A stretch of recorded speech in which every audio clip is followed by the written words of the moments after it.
warahmatullahi wabarakatuh. Nama saya Juria dengan NIM 2014-2015-3. Saya dari kelompok 7 yang akan membahas tentang epistemologi.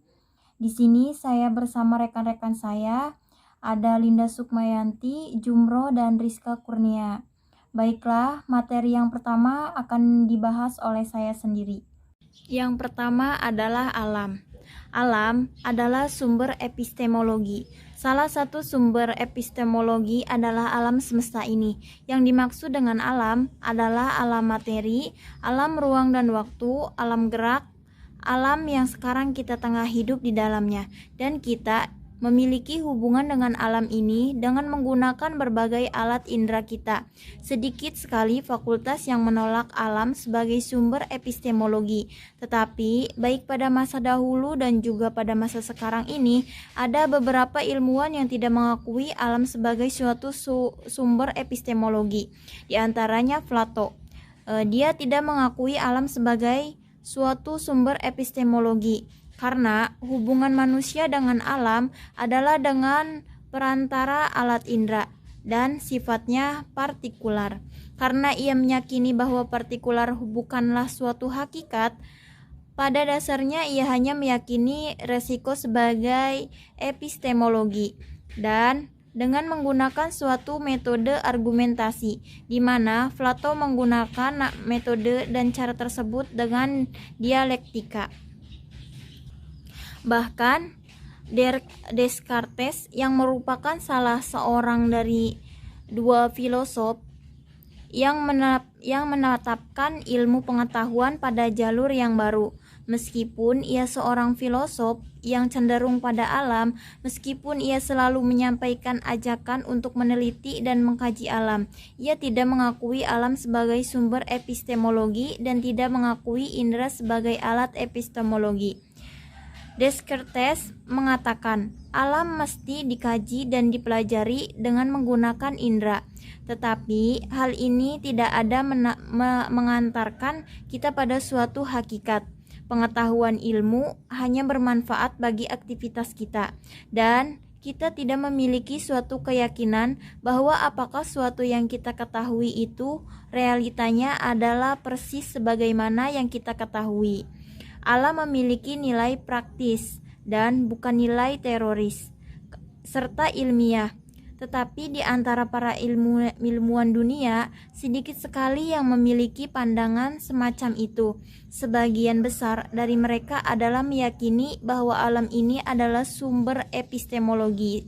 Sekarang, apakah ilmu pengetahuan metode yang ada ini ketika manusia melihat bidang industri dan teknologi telah mengalami kemajuan dan perkembangannya yang menunjukkan sesuai dengan epistemologi yang betul, yakni apakah pengetahuan itu menunjukkan kepada kita mengenai hakikat, realitas dan objektivitas alam ini, ataukah yang benar adalah ucapan Descartes memberikan kekuatan dan tenaga pada kita, memiliki nilai praktis, tetapi kita tidak dapat merasa yakin bahwa ilmu pengetahuan manusia pada masa sekarang ini mampu menunjukkan realitas yang ada. Sungguh amat mengherankan, hari demi hari nilai praktis ilmu mengetahui semakin bertambah, dan ilmu ini juga semakin memberi kekuatan dan tenaga kepada manusia dalam upaya menguasai alam. Tetapi begitu juga hari demi hari nilai teoristis, ilmiah dan objektivitas alam yang ditunjukkan oleh ilmu itu semakin berkembang, sampai-sampai suatu perkara yang paling jelas pun yang menurut pandangan para ilmuwan kuno dan masyarakat awam adalah suatu yang pasti. Tetapi menurut pandangan ahli fisika sekarang ini, perkara itu adalah suatu perkara yang masih diragukan. Jika timbul pertanyaan dengan menggunakan bahasa ilmiah, apa hakikat alam itu? Apakah di dalamnya terdapat sebuah sistem? Jawabannya mungkin tidak diketahui, karena dalam alam ini ada beberapa poin yang sifatnya global, dan ada pula berbagai macam di alam ini yang tidak beraturan, tidak berlandasan pada suatu sistem, ketentuan, dasar dan asas ilmu pengetahuan modern, tidak dapat memberikan kepastian pada perkara apapun, dan semua pengetahuan itu sifatnya hanya dugaan. Walaupun para filosof materialis, di antaranya adalah Rules, telah digoncang oleh bentuk filosofis ini, tetapi perlu ditegaskan bahwa filosof adalah seorang yang memiliki bentuk pemikiran bebas dan terbuka, dan pemikirannya bukan berasal dari dikte. Ia akan mengatakan sesuatu yang ia ketahui dan pahami sekalipun hal itu bertentangan dengan dasar pemikiran dan fakultasnya. Sekarang hipotesa yang ada adalah bahwa alam ini merupakan salah satu sumber epistemologi. Alhasil, jika epistemologi itu diartikan secara lebih, yakni epistemologi ialah sesuatu yang dapat memberikan kepada kita suatu kekuatan dan tenaga praktis, ataupun sesuatu yang dapat menunjukkan suatu hakikat tertentu, tidak ada lagi keraguan pada epistemologis itu. Yang kedua adalah rasio dan hati. Rasio dan hati adalah dua sumber lain epistemologi. Sumber yang lain yang masih perlu dibahas adalah masalah kekuatan rasio dan pikiran manusia. Setelah kita mengetahui bahwa alam ini merupakan sumber luar bagi epistemologi, lalu apakah manusia juga memiliki sumber dalam bagi epistemologi, ataukah tidak memiliki? Hal ini tentunya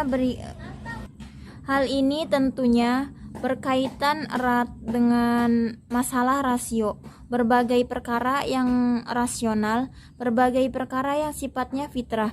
Ada beberapa fakultas yang menyatakan bahwa kita memiliki sumber dalam itu, sementara sebagian yang lain menafikan keberadaannya. Ada sebagai fakultas yang meyakini ketetapan rasio dan indera, dan sebagai yang lain tidak meyakini ketetapan rasio dan indera. Selanjutnya sumber adalah hati atau yang dimaksud jiwa. Semestinya kita tidak menyebutkan dengan alat, tetapi kita harus menyebutkan dengan sumber. Tidak ada satupun dari fakultas materialisme yang mengakui keberadaan sumber ini, karena jika meyakini hati sebagai satu sumber, sedangkan manusia pada awal dilahirkan tidak memiliki suatu pengetahuan apapun, dan di dalam hatinya tidak terdapat sesuatu apapun, dan juga meyakini bahwa hati dapat menerima berbagai ilham, atau disebut dengan wahyu, merupakan peringkat ilham yang paling sempurna, maka sama halnya dengan mengakui adanya satu alam yang ada di balik materi ini, karena materi tidak dapat memberikan berbagai ilham. Sementara itu pada manusia, unsur ilham adalah unsur metafisika. Alat-alat epistemologi antara lain, yang pertama itu indera, yang merupakan alat untuk alam materi.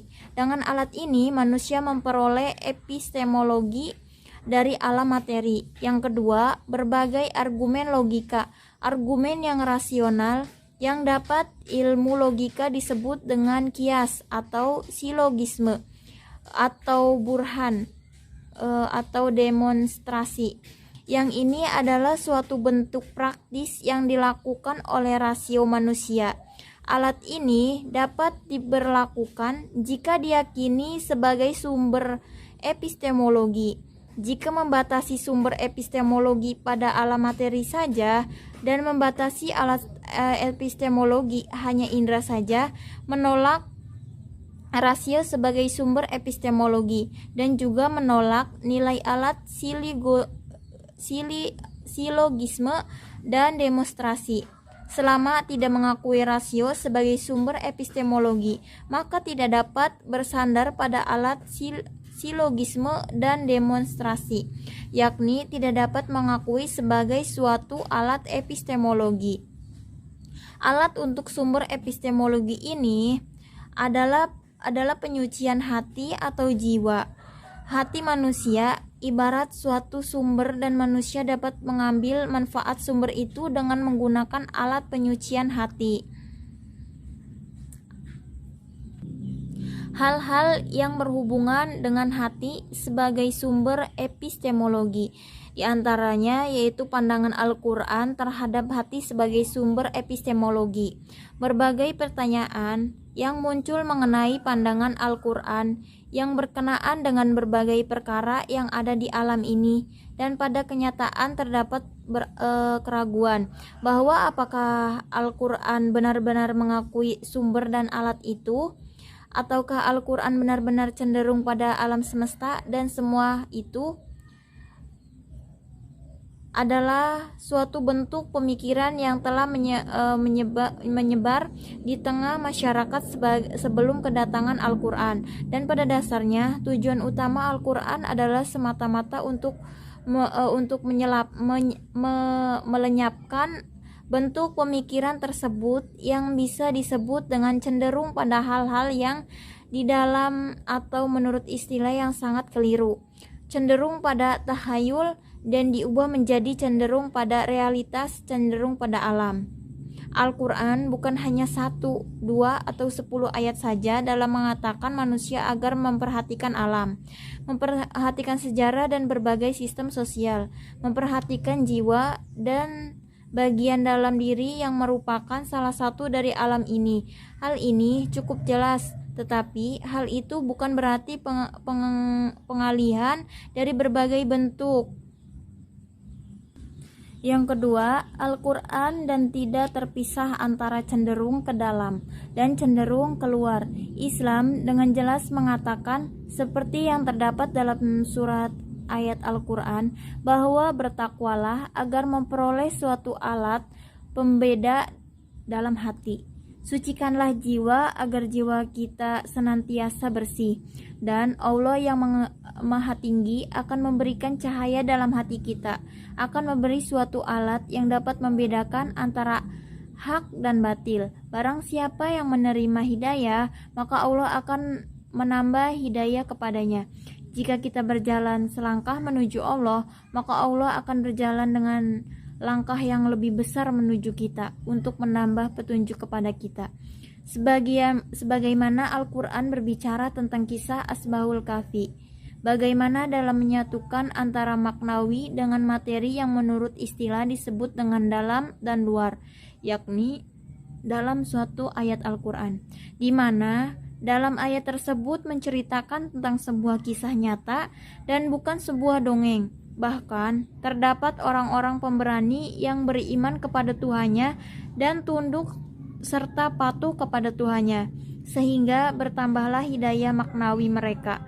Mereka mendapat kecerahan hati dan ketabahan hati yang pada ayat yang lain Al-Quran menyebutkan dengan inzal as-sakinah, menurunkan ketenangan, seperti yang disebutkan dalam surat Al-Quran, di mana dalam ayat tersebut menjelaskan mengenai orang mukmin. Mereka hidup dalam pemerintahan yang penuh dengan perbuatan syirik. Lalu mereka bangkit dan berjuang melawan pemerintah itu, dan berdasarkan pada keimanan dan keyakinan, sehingga mereka mendapat pandangan yang tajam, ketabahan hati, keberanian, dan semangat jiwa. Karena semua itu merupakan pahala bagi mereka, lalu mereka berkata, Tuhan, kami adalah Tuhan langit dan bumi, Tuhan yang harus kita tunduk di hadapannya, suatu kekuatan yang kita harus akan beriman selain kepadanya. Sungguh sangat keliru dan sesat jika memilih sesembahan keduanya, yaitu sisi dalam dan sisi luar. Sebagian besar manusia berada pada posisi ifrah ataupun tafrih, dan sedikit sekali yang berada pada posisi di tengah-tengah. Selama berabad-abad manusia tenggelam dalam badai kecenderungan sisi dalam dan menentang kecenderungan sisi luar, dan terasa bahwa sedikit demi sedikit mulai mengarah pada kecenderungan sisi luar dan menentang sisi dalam. dan itu dengan alasan Islam tidak menjelaskan masalah ini. Yang ketiga, Ali bin Abi Thalib radhiyallahu anhu dalam menyifati orang Arif Najh al-Balagh adalah jenis sebuah buku yang dimuliakan dan dihormati oleh para pemuda. Dan apakah buku tersebut adalah sebuah buku yang cenderung terhadap dalam ataukah cenderung terhadap luar? Dan mengetahui sebatas mana buku tersebut cenderung terhadap luar. Tetapi apakah dalam buku tersebut kita mengetahui berbagai sisi cenderung terhadap dalam? Kecenderungan terhadap dalam yang paling tinggi, paling indah dan paling rinci adalah yang termaktub dalam buku tersebut. Najh al-Balagh menyipati seorang arif telah melakukan penyucian jiwa. Ia menghidupkan rasionya, mematikan nafsu amarahnya, mempertipis kesalahan-kesalahannya, baik kesalahan jasmani maupun kesalahan rohani. Karena sesungguh Allah yang Maha Suci dan Maha Tinggi telah mencabut ingatan kepadanya, cahaya bagi hati yang mendengar dengan pertolongannya, walaupun tuli, melihat dengan pertolongannya walaupun buta, dan menjadi patuh dengan pertolongannya, walaupun ada kerusuhan. Inilah pandangan Al-Quran, inilah pandangan Islam, inilah pandangan Rasul dan Ali bin Abi Thalib. Rasulullah Shallallahu Alaihi Wasallam bersabda, barang siapa yang memuliakan niatnya untuk Allah selama 40 hari, maka akan mengalir sumber-sumber hikmah dari hati menuju lisannya. Dan hadis tersebut dapat disampaikan bahwa seseorang yang memuliakan niatnya semata-mata untuk Allah, tidak ada sesuatu yang selain Allah, maka berbagai sumber hikmah yang ada dalamnya hatinya akan mengalir melalui lisannya. Dengan demikian, maka Islam tergolong kelompok yang mengakui hati sebagai sumber epistemologi dan alatnya adalah penyucian jiwa. Assalamualaikum warahmatullahi wabarakatuh. Nama saya Rizka Kurnianingsi, NIM 2014-2015-6. Di sini saya akan mempresentasikan tentang sejarah merupakan sumber lain epistemologi. Sejarah adalah sumber lain epistemologi yang sekarang ini dianggap sebagai suatu sumber yang sangat penting. Al-Quran juga sangat mementingkan sumber ini karena menurut Al-Quran selain alam, rasio, dan hati, masih ada satu sumber lain yaitu sejarah. Jika kita mengatakan bahwa alam adalah sumber epistemologi, maka di dalamnya juga berisi sejarah. Al-Quran secara jelas dan tegas menyatakan bahwa sejarah merupakan bahan kajian. Dengan demikian, maka sejarah itu merupakan salah satu sumber epistemologi seperti disebutkan dalam satu ayat. Dalam salah satu ayat tersebut timbul pertanyaan, kenapa mereka tidak mengelilingi bumi? Yakni pergi dan perhatikanlah berbagai peninggalan sejarah. Kemudian perhatikanlah perubahan sejarah yang terdapat dalam kehidupan dan sosial manusia. Inilah yang menurut pandangan Al-Quran dan berbagai riwayat bahwa sejarah itu sendiri merupakan sumber epistemologi. Dan yang keempat itu adalah pengalaman indera atau sense experience.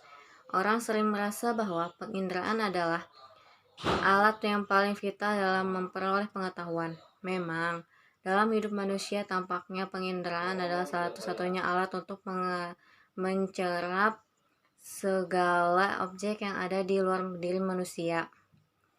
Karena terlalu menekankan pada kenyataan, paham demikian dalam filsafat disebut realisme.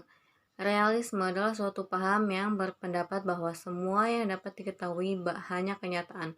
Jadi, pengetahuan berawal dari kenyataan yang dapat diinderai.